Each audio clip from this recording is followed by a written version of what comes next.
यो हो गमिरीपाल प्राथमिक विद्यालय र हेर्न सक्नुहुनेछ माथिको छानो जुन चाहिँ मेन छानो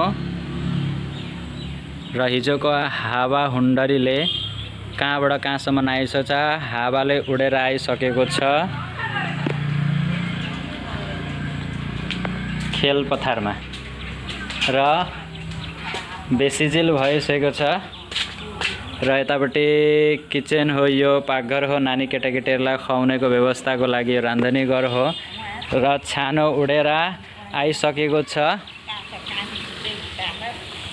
फिल्डमा आइपुगेको छ। र हिजो बहुतै साह्रो नमजाकोले हिजो हावाहुण्डरी आएको थियो र हेर्न सक्नुहुनेछ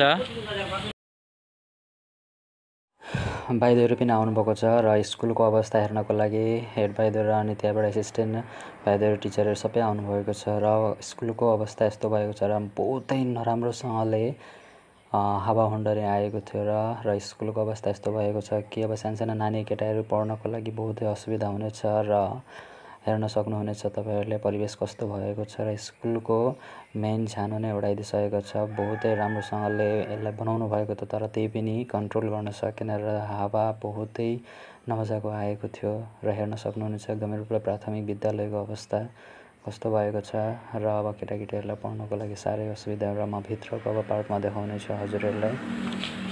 पार्लिङ বিলাক গোটেইখিনি ধুৱাই গ'ল। এতিয়া এই পাৰ্লিঙে কৰা যাবনে আকৌ পিছফালে হেৰি ৱালৰ অৱস্থাও নাইকিয়া হৈছে, অকণমান হৈ পৰিছে।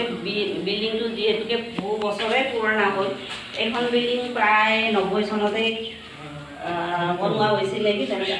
हिजोको हावाहुण्डरीले हेर्न सक्नुहुनेछ के अवस्था पारिसकेको छ। माथितिर छानो छैन, अब छानै उडाइदिसक्यो, अब बाँकी त अब अरू के भन्नु। हेर्न सक्नुहुनेछ गमिरीपाल प्राथमिक विद्यालय र बहुत पुरानो स्कुल हो। अब नानी केटाकेटीहरूले पढ्नको लागि बहुतै साह्रो गाह्रो हुनेछ। बहुत साना साना नानी केटाकेटीहरू, बहुत दुखी गरिबका केटाकेटीहरू जसो पढ्न भनेर यहाँ गरेर आएका थिए र बहुतै हेर्न सक्नुहुन्छ यी भित्रतिर पानी यस्तो अवस्था भएको छ। क्लासरुम लगभग 100 जना भन्दा धेरै केटाकेटी यहाँ छन् र यस्तो अवस्था भएको छ।